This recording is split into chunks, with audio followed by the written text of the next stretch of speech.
সাম্প্রতিক সময় সিলেটের জকিগঞ্জ উপজেলায় সড়ক দুর্ঘটনা উদ্বেগজনক হারে বেড়ে চলেছে।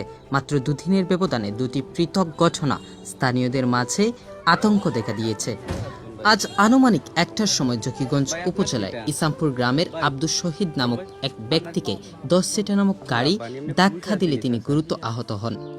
এই ঘটনায় আরেকজন নারীও আহত হন, যার অবস্থা অবনতির কারণেই তাকে সিলেটের এমএজি হাসপাতালে পাঠানো হয়। উল্লেখ্য যে গতকাল সোমবার দুপুরে রায়হান নামক ৮ বছরের এক শিশু সড়ক দুর্ঘটনায় মর্মান্তিক মৃত্যু ঘটে। এই ঘটনার সুখ কাটতে না কাটতে আবারও আজকের এই মর্মান্তিক ঘটনা, যা স্থানীয় সমাজ মেনে নিতে পারছে না। স্থানীয় বাসিন্দারা জানান, জকিগঞ্জের বিভিন্ন সড়কে প্রতিদিনই ছোট বড় সড়ক দুর্ঘটনা ঘটছে।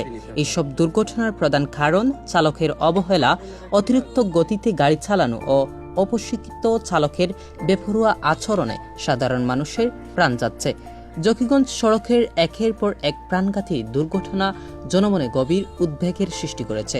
সড়কের নিরাপত্তা নিশ্চিত করতে প্রশাসন ও জনগণের কার্যকর উদ্যোগ এখন সময়ের দাবি।